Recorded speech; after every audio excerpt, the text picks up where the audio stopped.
Welcome to 3RR news. బులెటిన్ల ముందుగా headlines. అనకచెర్లతో తెలంగాణకు ఎలాంటి ఇబ్బంది లేదు, నష్టం లేదు. ముఖ్యమంత్రి చంద్రబాబు నాయుడు.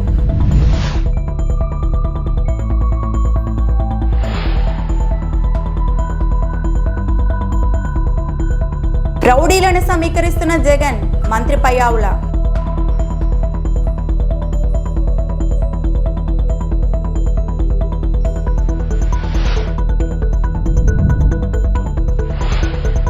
తెలంగాణ సీఎంకు నదీ పరివాహక ప్రాంతాలు కూడా తెలియవు, హరీష్ రావు. పోలవరం బనకచెర్ల అనుసంధానంపై సీఎం చంద్రబాబు కీలక వ్యాఖ్యలు చేశారు. సముద్రంలో కలిసే నీటి వాడకంపై చట్టబద్ధత కావాలంటే కేంద్రంతో చర్చిస్తామన్నారు. బనకచెర్లతో ఎవరికీ నష్టం ఉండబోదన్నారు. సముద్రంలో కలిసే నీటి వాడకంపై సమస్య సృష్టించడం ఎంతవరకు సమంజసమని చంద్రబాబు అన్నారు. మనం కొట్లాడుకుంటే ఎవరికి లాభమన్నారు. తెలంగాణపై ఎప్పుడైనా గొడవ పడ్డానా అని ప్రశ్నించారు. కాళేశ్వరంపై తానెప్పుడు అభ్యంతరం చెప్పలేదన్నారు. దానికి సెపరేట్ ఇది ఉంటుంది, అథారిటీ డిసైడ్ చేస్తారని చెప్పాను. దాని ప్రకారమే ఇప్పుడు ఎన్ బ్లాక్గా తీసుకుంటున్నాం. ఆంధ్రాకు వచ్చే వాటర్ మనం తీసుకుంటున్నాం, తెలంగాణకు వచ్చే వాటర్ వాళ్ళు తీసుకుంటున్నారు. కంబైన్డ్ ఆంధ్రప్రదేశ్ నేనే చాలా ప్రాజెక్టులు స్టార్ట్ చేశాను, మీరు గుర్తుపెట్టుకోవాలి. ఈరోజు ఏదైతే ఉందో దేవాదులు నేను స్టార్ట్ చేసిన ప్రాజెక్టే, కల్వకుర్తి కృష్ణాపైన నేను స్టార్ట్ చేసిన ప్రాజెక్టే కల్వకుర్తి. ఎస్ఎల్బీసీ సక్సెస్ అయిన తర్వాత కల్వకుర్తి స్టార్ట్ చేశాను. కృష్ణా మోడర్నైజేషన్ చేస్తామని చెప్పి 20 టీఎంసీ సేవింగ్ చూపించి ఆ 20 టీఎంసీ బీమాకి ఇచ్చాం క్లియరెన్స్కి. ఇట్లా ఆ రోజు సమైక్య ఆంధ్రప్రదేశ్ అప్పుడు దేవాదులు నేను చేసినప్పుడు ఈ పక్క పుష్కర, అదే మాదిరిగా ఇంకొక ప్రాజెక్ట్ లిఫ్ట్ ఇరిగేషను తాడిపొడి, ఈ 2 లిఫ్ట్ ఇరిగేషన్ స్టార్ట్ చేశాను. ఇప్పుడు తర్వాత అంతమునుపు ఎల్లంపల్లి అన్నారు. ఎల్లంపల్లి పెద్ద కాంట్రవర్సీ అయింది, అసెంబ్లీలో పెద్ద పోరాడాం. 19 days పోరాడాం ఎల్లంపల్లి గురించి, కరప్షన్ గురించి. అది అయిన తర్వాత ఇప్పుడు కాళేశ్వరం వచ్చింది. కాళేశ్వరం వచ్చినప్పుడు నేను చెప్పాను, మీరు కట్టుకుంటున్నారు, ఇట్స్ ఓకే, ఎప్పుడు కూడా నేను అబ్జెక్ట్ చేయలేదు. పై నుండి వాటర్ వాడుకుంటే నష్టమా, కింద నుండి వాటర్ వాడుకుంటే నష్టమా అండి? ఇది సముద్రంలో పోయే నీళ్ళు, వేస్ట్ అయ్యి సముద్రంలో పోతుంది. మీరు ఎక్కడ వాడుకుంటున్నారు? పైన నుంచి మీరు ఆ నీళ్లు వాడకపోతే ఎక్కడికి వస్తుంది? వీడికి వస్తుంది. ఎవరన్నా రైజ్ చేస్తే ఆ పాయింట్ రైజ్ చేస్తారు, నేను ఎప్పుడు రైజ్ చేయను. తెలంగాణ కానీ ఆంధ్ర కానీ తెలుగు కమ్యూనిటీ ఎందుకు మనం ఇష్యూస్ చేసుకుంటున్నాం? అమికబుల్గా ఇచ్చి పుచ్చుకునే ధోరణిలో సముద్రంలో పోయే నీళ్ళు మీరు వాడుతున్నారు, వాడండి. దానికి చట్టబద్ధత కావాలంటే గవర్నమెంట్ ఆఫ్ ఇండియాలో కూర్చొని మాట్లాడుకుందాం. అంతేగాని ఇష్యూ చేయడం ఎక్కడ లాజిక్ అంటున్నాను నేను, అది కరెక్ట్ కాదు.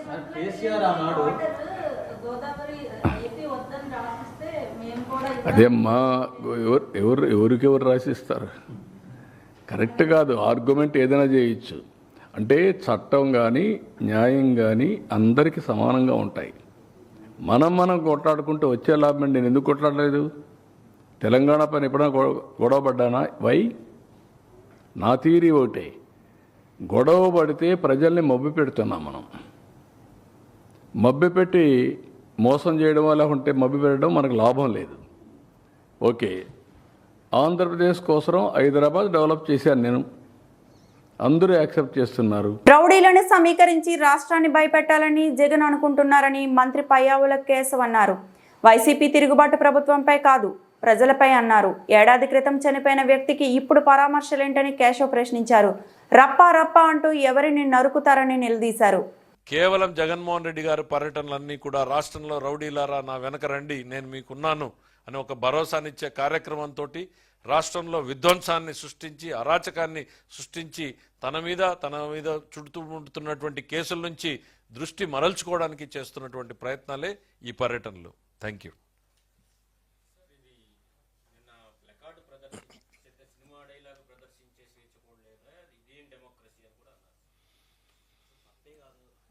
అదే చెప్తున్నా, ఇంకా సంతోషం. మేము చెప్పేది ఏంటంటే సినిమాల్లో చాలా మంచివి ఉన్నాయి, రాముడి దగ్గర నుంచి ఉన్నటువంటి చరిత్రలు ఉన్నాయి. మరి నేషనల్ లెవెల్లో ఉన్నటువంటి మోడీ గారు ఏం కొటేషన్స్ చెప్తాడు, జగన్మోహన్ రెడ్డి గారి ఫాలోయర్లు ఏం కొటేషన్స్ చెప్తున్నారు? అవి సినిమా డైలాగులే, ఇవి సినిమా డైలాగులే. మన మనస్తత్వాన్ని ఎక్స్పోజ్ చేస్తున్నాయి. రప్ప నరికేస్తామంటే ఎవరిని నరికేస్తారు? సంతోషమే అంటాడు. ఒక మాజీ ముఖ్యమంత్రి పదవి తప్పు, అది ఎవరో కుర్రాడేమో పట్టుకున్నాడేమో, అట్లాంటిది నేను యాక్సెప్ట్ చెయ్యను అని చెప్పాల్సింది పోయి సంతోషమే అని అంటే ఇంకా 10 మంది పట్టుకోండి, ఇంకా 10 మంది పెడుదారి పట్టండి. అధికారంలో ఉన్నప్పుడు గంజాయిని ఎంకరేజ్ చేశారు, గంజాయి బ్యాచ్లను ఎంకరేజ్ చేశారు, క్రైమ్ కంట్రోల్ లేకుండా పోయింది, పోలీసు వ్యవస్థని దుర్వినియోగం చేశారు. మళ్ళీ ఇప్పుడు అరాచకవాదులందరినీ అంటేసుకుని ఈ రాష్ట్రంలో మళ్ళీ అలజడి సృష్టించేటువంటి ప్రయత్నం. రాష్ట్ర అభివృద్ధి మీద ఒక కుట్ర జరుగుతోంది. వైఎస్ఆర్సీపీ ఆలోచనలు, జగన్మోహన్ రెడ్డి గారి ఆలోచనలు, ఈ రాష్ట్రం ప్రశాంతంగా ఉండకూడదు, పెట్టుబడులు రాకూడదు అనేటువంటి ఒక దుర్మార్గమైనటువంటి ఆలోచనతో చేస్తున్నటువంటి కుట్ర ఇది.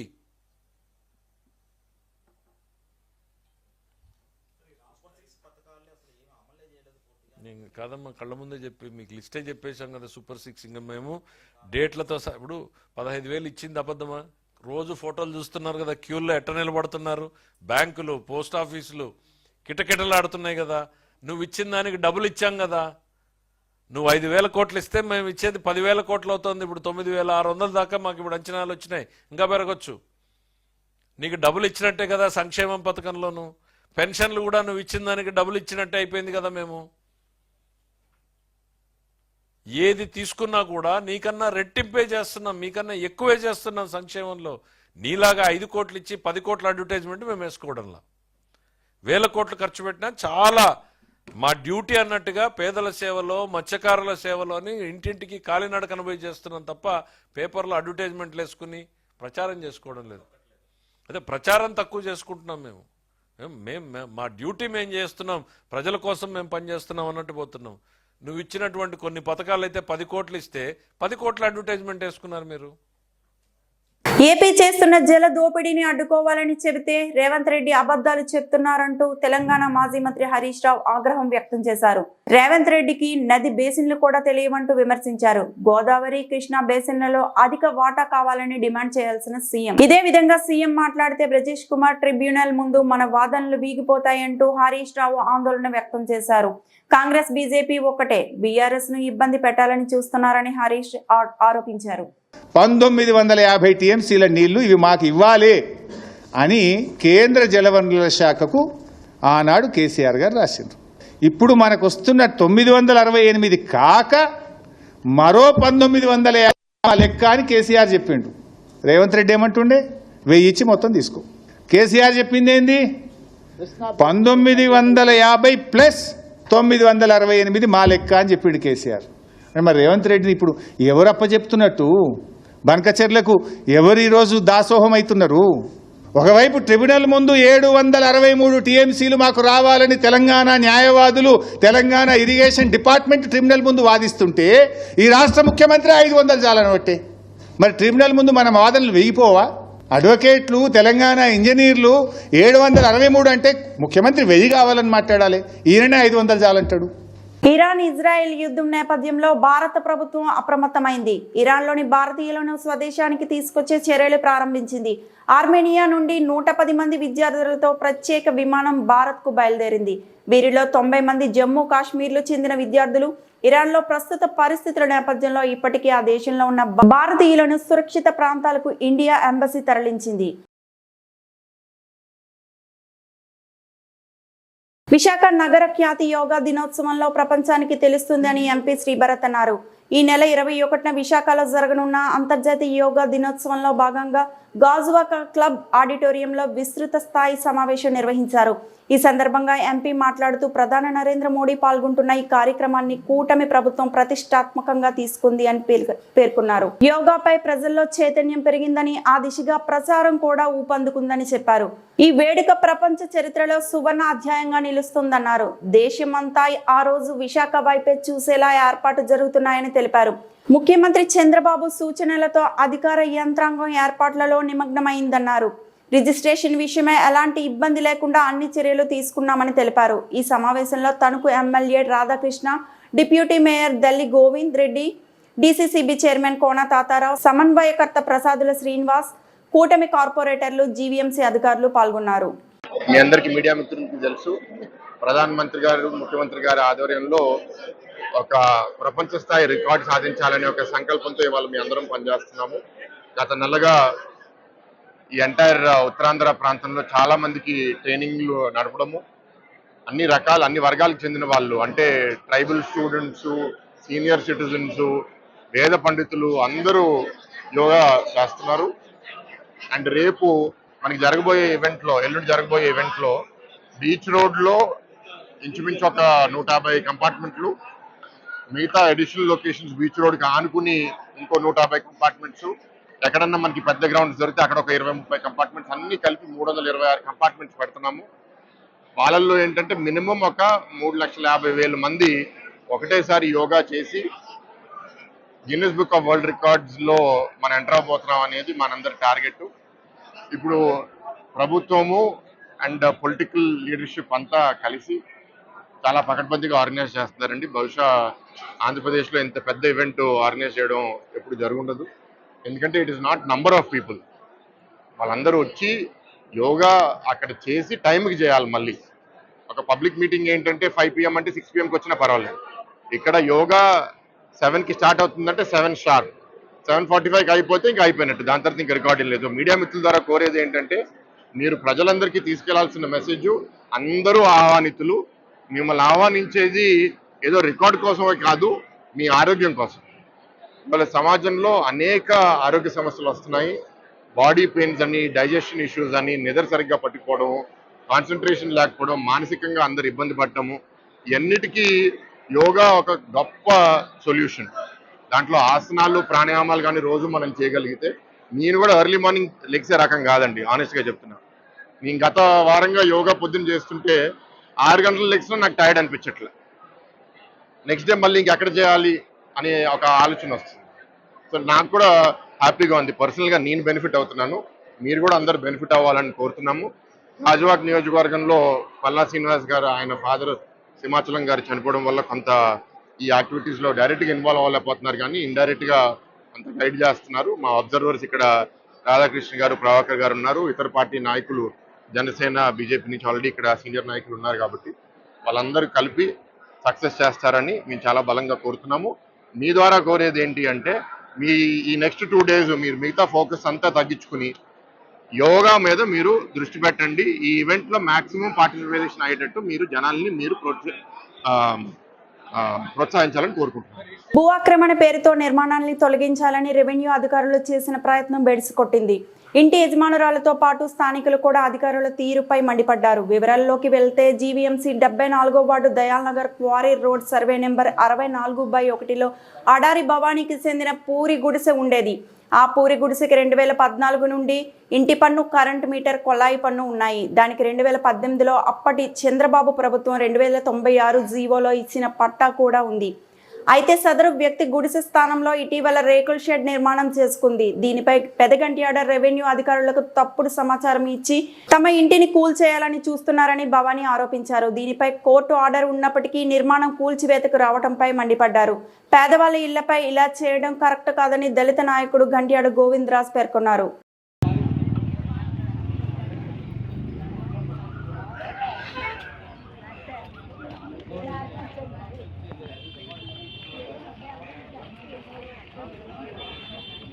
అండి అధికారులు ఎందుకు మాట్లాడతారు?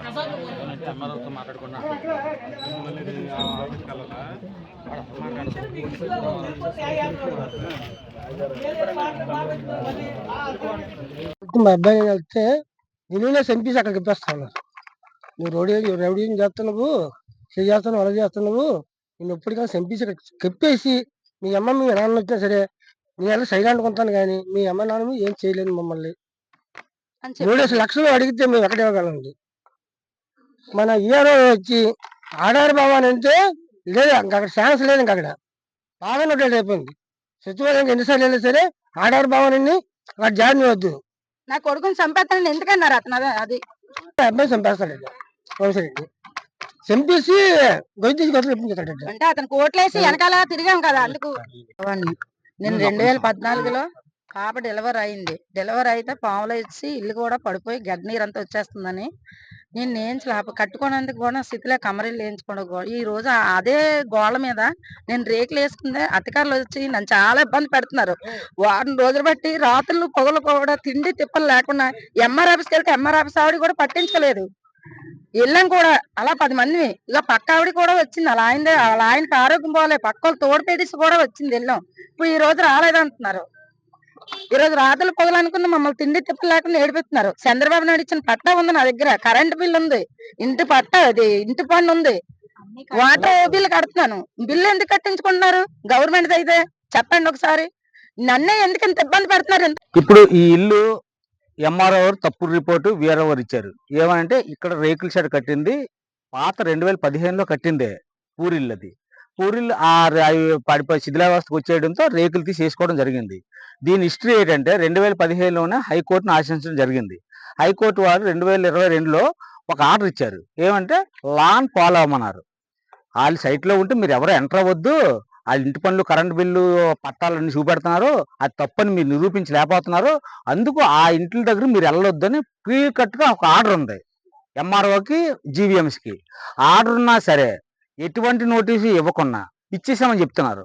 నోటీస్ అయితే మాకు ఇవ్వలేదు. ఇప్పుడు అసలు యాక్చువల్గా 7 నోటీస్ ఫస్ట్ అంటించాలి, మాకు ఇవ్వాలి. 7 నోటీస్ ఇచ్చిన తర్వాత అప్పుడు 6 నోటీస్ ఇచ్చి కొట్టుకోవాలి ఏమైనా తప్పులు ఉంటే. ఏమీ జరగకుండా ఇచ్చామనేస్తున్నారు అంతే. నోటితో మాత్రం ఏం చెప్పట్లేదు. మాకున్న ఆధారాలు ఏంటంటే ఆ ఇంటికి 296 పట్టా ఉంది. అప్పుడు చంద్రబాబు గవర్నమెంట్లో పట్టా ఇచ్చారు. ఆ పట్టా ఉంది, ఇంటి పన్ను ఉంది, కరెంట్ మీటర్ ఉంది, కొలాయి ఉంది, ప్లస్ మున్సిపల్ ప్లాన్ ఉంది. ఇన్ని ఆధారాలు ఉన్నా వాళ్ళు ఏదో కొట్టేయాలనే ఉద్దేశం. ఇక్కడ మెయిన్ ఏంటంటే అన్ని వార్డులు ఒక ఎత్తు, కానీ ఈ ఒక్క 74వ వార్డు ఒక్కటే ఒక ఎత్తు. అన్ని వార్డులో కార్పొరేటర్లు ఇల్లు నిలబెట్టాలని చూస్తున్నారు, ఇక్కడ కార్పొరేటర్ ఇల్లు కూలగొట్టాలని చూస్తున్నాడు. గాజువాకలోని కకే తైబా కబ్రిస్తాన్, కకే కాదర్ కబ్రిస్తాన్ కమిటీ ఏర్పాటుపై మదీనా మసీదు కమిటీ సభ్యుడు ఫజల్ రెహమాన్ అభ్యంతరం వ్యక్తం చేశారు. ఈ మేరకు ఆయన మీడియాతో మాట్లాడుతూ ఎవరిని సంప్రదించుకుంటా కమిటీ ఎలా ప్రకటిస్తారని ప్రశ్నించారు. ఆల్మాస్ ఫెడరేషన్ జిల్లా కమిటీలో చోటు కోసం గాజువాకలో ఇలా కమిటీ ఏర్పాటు కావడం తగదన్నారు. అన్ని మసీదుల నుండి అభిప్రాయాలను తెలుసుకున్నాక కమిటీ ఏర్పాటు చేయాల్సి ఉన్నా వాటిని పక్కన పెట్టి కొందరు స్వలాభం కోసం ఇలా చేయడం తగదన్నారు. తక్షణమే వేసిన కమిటీని రద్దు చేయాలని డిమాండ్ చేశారు. కమిటీ అన్నది రాజకీయాలకు అతీతంగా ఉండాలని సూచించారు.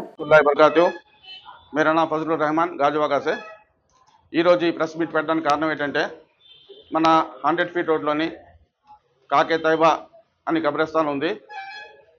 ఆ కబ్రస్థాన్కి ఈ మధ్యన కమిటీ వేయడం జరిగింది కొంతమంది వ్యక్తులు. అయితే ఈ కమిటీ వేయడానికి కారణం ఏంటంటే ఈ ఆల్మాస్ ఫెడరేషన్లోని ఈ మధ్యనే ఎలక్షన్ ఉంది. ఈ ఎలక్షన్లోని వాళ్ళే సొంత లబ్ధి కోసం పార్టిసిపేట్ చేయడం కోసం మాత్రమే ఈ కమిటీ వేయడం జరిగింది. ఇది జీవీఎంసీ ఇచ్చింది కబ్రస్థాన్. ఇది ప్రతి మసీద్కి సంబంధించింది, ఏ సొంత వ్యక్తులకు సంబంధించింది కాదు, ఏ సొంత మసీద్కి సంబంధించి కాదు, ప్రతి మసీద్కి సంబంధించింది. అయితే వీళ్ళు కొంతమంది ఆ ఎలక్షన్లో పార్టిసిపేట్ చేయడం కోసం మాత్రమే ఆరిఫ్ అనే వ్యక్తి అక్కడ నామినేషన్ వేయడం కోసం మాత్రమే ఈ కమిటీ వేయడం జరిగింది. అందుకే మేము ఆల్మాస్ కూడా రిక్వెస్ట్ చేస్తున్నాం, ఈ ఆల్మాస్లో కూడా రిక్వెస్ట్, ఈ ఎలక్షన్లో ఎవరైతే నామినేషన్ వేశారో అవన్నీ క్యాన్సిల్ చేసి ఎలక్షన్ రద్దు చేయాలని కోరుతున్నాం. పారిశుద్ధ్య కార్మికులకు తల్లికి వందన పథకం అమలు చేయాలని మంత్రి నారా లోకేష్ కు కూటమి ఎమ్మెల్యే కొలికపూడి శ్రీనివాసరావు వేడుకోలు. వందనం అనే ఒక అద్భుతమైన కార్యక్రమాన్ని అమలు చేయడం ద్వారా విద్యారంగంలో ఒక భారీ విప్లవానికి, భారీ మార్పుకి పునాది వేసిన విద్యాశాఖ మంత్రి లోకేష్ గారికి తల్లికి వందనం పథకంలో లబ్ధిదారులైన తిరువూరు నియోజకవర్గంలో ఉన్న పిల్లలందరి తరఫున, వారి కుటుంబాల తరఫున తిరువూరు శాసనసభ్యుడిగా ధన్యవాదాలు తెలియజేస్తున్నాను. అదే సమయంలో తల్లికి వందనం పథకంలో మున్సిపాలిటీలో పనిచేసే పారిశుద్ధ్య కార్మికులు వాళ్ళు ప్రభుత్వ ఉద్యోగం అన్న నిబంధనతో వాళ్ళని తల్లికి వందనం పథకానికి అనర్హులుగా చేయడం వల్ల పేద కుటుంబాలకు చెందిన చిన్న చిన్న ఉద్యోగాలు చేసుకునే ఈ పారిశుద్ధ్య కార్మికుల పిల్లలు తల్లికి వందనం పథకం పొందలేకపోతున్నారు. దయచేసి తల్లికి వందనం పథకాన్ని మున్సిపాలిటీలో పనిచేసే పారిశుద్ధ్య కార్మికుల పిల్లలకు కూడా వర్తింపజేయాలని ఈ సందర్భంగా గౌరవ ముఖ్యమంత్రి గారికి, గౌరవ విద్యాశాఖ మంత్రి గారికి ఈ పారిశుద్ధ్య కార్మికుల తరఫున విజ్ఞప్తి చేస్తున్నారు. కర్నూలు జిల్లా ఆదోని పట్టణంలో నిన్నటి దినమున మందకృష్ణ మాదిగ నాయకత్వంలో పనిచేస్తున్న ఆదోని నియోజకవర్గ ఎంఆర్పీఎస్ నాయకులు 18/6/2025 డానాపురంలో జరిగిన దళిత సర్పంచ్ కు జరిగిన అవమాన సంఘటనపై ప్రెస్ మీట్ పెట్టడం జరిగింది. అందులో ఆదోని నియోజకవర్గం ఎమ్మెల్యే పార్థసారథి జరిగిన ఘటనపై వివరణ ఇవ్వాలని, అదేవిధంగా టీడీపీ నాయకులు గుడిసె కృష్ణమ్మ మరియు ఆ రెండు పార్టీలకు సంబంధించిన రాజకీయ నాయకులపై చట్టపరమైన చర్యలు తీసుకోవాలని, అదేవిధంగా క్షమాపణలు చెప్పాలని, దళితులకు గుడి ఆవరణలో ప్రవేశం కల్పించాలని డిమాండ్ చేయడం జరిగింది. ఈ విషయం తెలిసిన వెంటనే ఆదోని ఎమ్మెల్యే పార్థసారథి మరియు గుడిసె కృష్ణమ్మ, మందకృష్ణ నాయకత్వంలో పనిచేస్తున్న దళిత నాయకులు ఎదురుగా క్షమాపణలు చెప్పడం జరిగింది. ఇప్పటి నుండి ఎక్కడా గానీ ఇలాంటివి పునరావృతం కాకుండా చూడాలని ఎంఆర్పీఎస్ నాయకులు కోరడం జరిగింది. ఇది ప్రత్యేకమైన సందర్భం. నిన్నటి నుంచి మీరందరూ చూస్తూ ఉన్నారు. మాకు సంబంధించినటువంటి మాలో ఒకడైనటువంటి దళితుడిని అవమానించాము అన్నటువంటి ఒక వీడియో తీసుకుని విపరీతంగా దానికి పెడార్థాలు తీస్తా వైరల్ చేస్తున్న సందర్భాన్ని మేము ఈరోజు చూస్తూ ఉన్నాం. ఒక్కసారి ప్రజలందరికీ కూడా నా నేపథ్యాన్ని నేను ఒకసారి గుర్తు చేసుకోవాలి. నేను కూడా అణగారిన ప్రజల వర్గాల నుంచి వచ్చిన వాడిని, ఒక బీసీని. ఎన్నో సంవత్సరాలుగా బీసీ ఉద్యమాల్లో కానీ దళిత ఉద్యమాల్లో కానీ రాజ్యాంగబద్ధంగా మాకు రావాల్సినటువంటి హక్కుల గురించి పోట్లాడేవాడిని. నిరంతరం ఈ ఉద్యమాల్లో మునిగి తేలేవాడిని.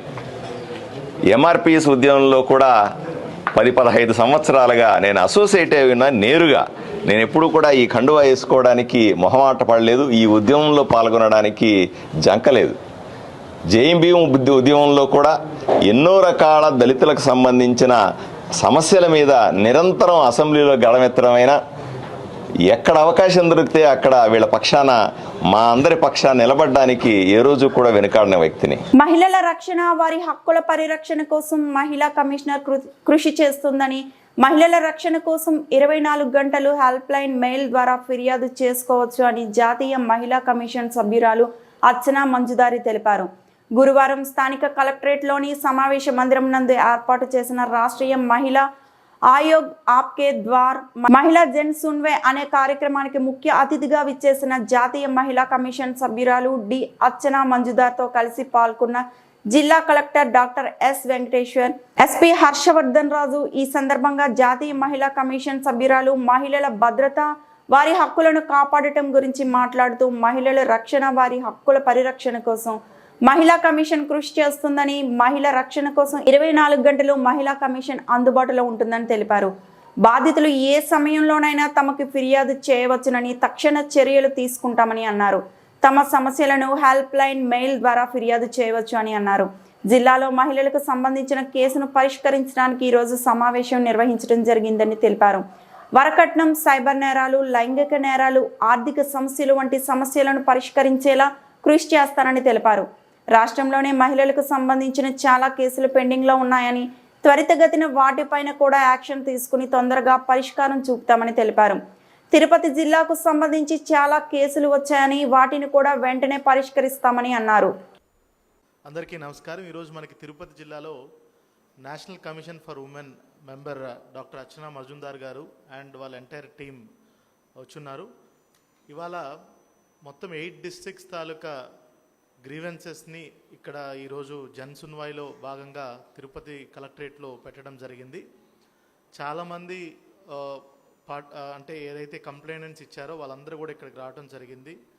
ప్రతి ఒక్క కంప్లైంట్ని కమిషన్ సభ్యులు చాలా డీటెయిల్డ్గా వాళ్ళ సమస్యని విని అక్కడికక్కడే కన్సర్న్డ్ ఇన్వెస్టిగేటింగ్ ఆఫీసర్ నుంచి కేసు స్టేటస్ తాలూకా తీసుకొని, ఎలా అవుతుంది కేసు పురోగతులు తీసుకొని కరెక్ట్గా చేస్తున్నారా లేదా, అడిషనల్ రెమెడీస్ ఏమైనా చేయాలా, లేదంటే మళ్ళీ రీఎంక్వైరీ చేయాలా, రీఇన్వెస్టిగేట్ చేయాలా, లేదంటే ఐఓని ఏమన్నా మార్చాలా, ఇట్లా అక్కడికక్కడే డెసిషన్స్ తీసుకొని కంప్లైనెంట్స్కి కూడా కేసును బట్టి ఇమ్మీడియట్ జస్టిస్ వచ్చే విధంగా కూడా నేషనల్ కమిషన్ సభ్యులు చర్యలు తీసుకుంటున్నారు. దీనివల్ల ఏంటంటే మనకి జిల్లాలో ఎవరైతే ముఖ్యంగా మహిళలు ఇలాంటి సమస్యలకు గురవుతున్నారో వాళ్ళకి national Commission for women immediate response ఇచ్చి వాళ్ళకి మెయిల్ అన్న పంపించినా, వాళ్ళకి డైరెక్ట్ కంప్లైంట్ ఇచ్చినా కూడా మన మీద కూడా పోలీస్ డిపార్ట్మెంటు, మన అడ్మినిస్ట్రేషన్ మీద కూడా దాన్ని సీరియస్గా టేకప్ చేసి దాన్ని ఇన్వెస్టిగేట్ చేయడం జరుగుతుందనే ఒక మెసేజ్ చాలా క్లియర్ కట్గా మీ అందరికి కూడా ఇవ్వడం జరుగుతుంది. అదేవిధంగా మనకి ఇదొక మంచి ప్లాట్ఫామ్ కింద తీసుకొని, ఒకవేళ మన డిపార్ట్మెంట్ వాళ్ళు కూడా అసలు కమిషన్కి వెళ్ళకముందే మనమే ముందుగా ఇన్వెస్టిగేట్ చేసి రిజాల్వ్ చేసే విధంగా చూసుకున్నట్టయితే కంప్లైంట్స్ చాలా వరకు తగ్గుతాయి. సో కమిషన్ సభ్యులందరికీ మరొకసారి ma'am, I heartily thank all the members and all the team for coming to Tirupati district. పశ్చిమ గోదావరి జిల్లా ఆచంట మండలం కరిగోరుమల్లి గ్రామంలో శ్రీ కుమారస్వామి దేవస్థానం ఎగ్జిక్యూటివ్ ఆఫీసర్ దేవాదాయ ధర్మాదాయ శాఖ పంట పొలాల ఆదాయానికి గండి కొడుతూ విఘాతం కలిగిస్తున్నారని రైతులు ఆవేదన వ్యక్తం చేస్తున్నారు. దేవస్థాన ఆదాయ అభివృద్ధికి సహకరించవలసిన ఆలయ ఎగ్జిక్యూటివ్ ఆఫీసర్ రాజకీయాలు చేస్తూ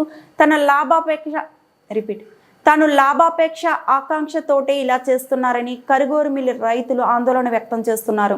శ్రీ కుమారస్వామి దేవస్థానానికి 18 ఎకరాల పంట భూమి ఉండగా గత సంవత్సరం రైతులకు పాటలు పెట్టి రైతులు సేద్యం చేసుకుంటున్న మాట వాస్తవమైనప్పటికీ ప్రస్తుత ఆలయ ఈవో లోకేష్ మళ్లీ దేవస్థాన పంట పొలాలకు ఈ నెల 10వ తారీఖున అర్హులైన రైతులు సేద్యం చేసుకునేవారు. పాటలు పాడుకోవాలని గ్రామంలో ఈ నెల 7వ తారీఖున గ్రామంలో టాంటాం వేయించారు. ఈ భూములను 2024 సంవత్సరంలో 3 సంవత్సరములకు గాను పాటలు పెట్టినప్పటికీ మరలా 2025 సంవత్సరం దేవస్థాన భూములు జూలై 7 తారీఖున గ్రామంలో భూముల పాట పెడుతున్నామని టాంటాం. ఎగ్జిక్యూటివ్ ఆఫీసర్ లోకేష్ ఎదుట వేయించవలసిన పరిస్థితి వచ్చింది. కావాలని ఇదంతా చేస్తున్నారని గ్రామంలో రైతులు ఆవేదన చెందుతున్నారు.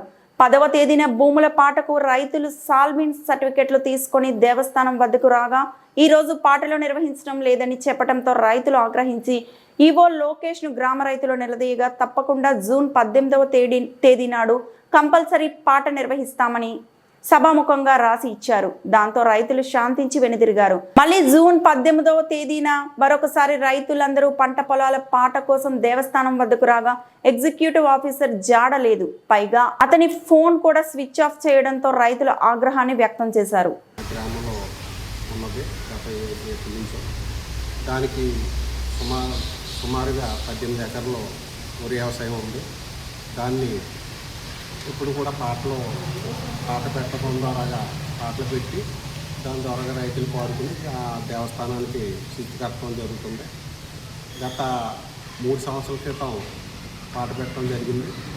అది 3 సంవత్సరాల అనంతరం మొన్న క్రిత సంవత్సరం జూన్ నెలలో పాట పెడితే అప్పుడు గత 3 సంవత్సరాల క్రితం ఎచ్చుపాట వెళ్ళటం వల్ల గత సంవత్సరం కూడా పాట తక్కువ పాటకి వెళ్ళింది. తక్కువ పాటకి వెళ్ళిందని అడిగితే అప్పుడు తక్కువ పాటకి వెళ్ళింది. 3 సంవత్సరంలో మరి దీన్ని 3 సార్లు వాయిదా వేయాలి. వాయిదా వేసిన తర్వాత మేము పెడతామని గత ఈఓ గారు ర్యాలీ విజయ్ కుమార్ గారు చెప్పడం జరిగింది. అది మరి 3 సంవత్సరం మళ్ళీ 3 సార్లు మళ్ళీ పాట పెడతారని మేము చూస్తే ఆ 40,000 చిల్లరకి ఆ పాట రాసి 1 సంవత్సరం కాలానికి గాను ఆ పాటని పాట రాయటం గత ఈవో గారు రాయటం జరిగింది.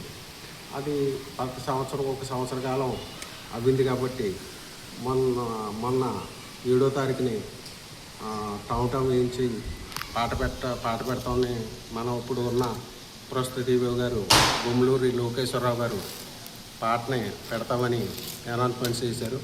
10వ తారీఖుని పాట పెడతామని అంటే మేమందరూ రైతులందరూ కూడా సాల్వెన్స్లు అవి రాయించుకుని ఇక్కడ పాట దగ్గరికి వస్తే అప్పుడు ఆ ఈఓ గారు మరి ఆయనకి ఏవే ఇబ్బందులు ఉన్నాయో ఇప్పుడు కాదు మేము పాట కొంచెం వాయిదా వేసాం అని చెప్పి ఇప్పుడు ఉన్న రైతులందరూ కూడా అదేంటంటే వాయిదా వేయటువంటి పాట పెడితే ఇప్పుడు ఉన్న పరిస్థితుల్లో 50,000 55,000 ఇచ్చి పట్టుకెళ్తుంది కదా, ఎందుకు పాట ఆపేస్తున్నారని మేము అడిగితే ఏదో కారణాలు ఉన్నాయండి, మీకు 18వ తారీఖున మేము పాట ఖచ్చితంగా పెడతాం అని అంటే, అలా కాదు మీరు పాట 18వ తారీఖున పెడతామంటే కాదు, మాకు రిటర్న్పూర్వకంగా రాతపూర్వకంగా మాకు 18వ తారీఖున పాట పెడతామని మీరు చెప్తే మేము వెళ్తామంటే అప్పుడు ఇప్పుడున్న ఈఓ గారు గుమ్మలూరు లోకేశ్వరరావు గారు మాకు రాతపూర్వకంగా 18వ తారీఖున పాట పెడతామని, ఇదిగో ఈ కాగితాన్ని 18వ తారీఖున పాట పెడతామని ఈఓ గారు చెప్పడం జరిగింది. ఈ రోజున 18/6/2025 తారీఖున మేము అందరం కూడా సాల్వెన్స్లు కట్టుకుని మేము ఇక్కడ పాట దగ్గరికి గుడి దగ్గర ఆమస్థానానికి వస్తే ఇక్కడ ఈఓ గారు లేరు. ఈఓ గారికి మనం పలుమార్లు ఫోన్ చేసినప్పటికీ ఆయన ఫోన్ లిఫ్ట్ చేయకుండా ఆయన మరి ఎందుకు ఎస్కేప్ అవుతున్నారో మాకు తెలియలేదు. మేము ఈ వివరణ గత ఈఓ గారిని ర్యాలీ రాము గారని మా గ్రామ వాస్తవులే ఈఓ గారు ఆయన అడిగి ఏంటంటే ఇది ఈ పాట 3 సంవత్సరాలకు పెట్టారా 1 సంవత్సరం పెట్టారా అని మేము అడిగితే 1 సంవత్సరానికి రాసాము, సంవత్సరం పాట జరపాలి, మరి జరపకపోవటం కారణం ఏంటో నాకు తెలియదు అని చెప్పడం జరిగింది.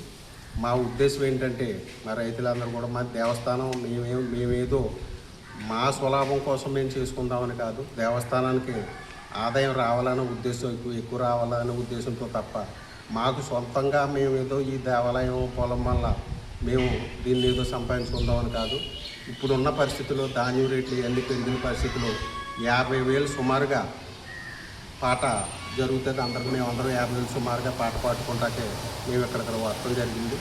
వారు ఈఓ గారు గత మరి పాటదారులకి కుమ్మక్కయ్యి చేశారో లేకపోతే ఏ రకమైన చేశారో లేకపోతే వాళ్ళు ఏమన్నా ఈఓ గారికి ఏమన్నా డబ్బులు ఇచ్చి లంచాలు ఇచ్చి ఆఫ్ చేయించారో తెలియదు. కానీ ఈ ఈఓ గారు అయితే ఎస్కేప్ అయ్యారు. దీన్ని మీ ద్వారాగా మన ఎండోమెంట్ కమిషనర్ గారికి, డీసీ గారికి, కాకినాడ డీసీ గారికి ఇవి ఇప్పటి వరకు ఉన్న బులెటిన్ అప్డేట్స్.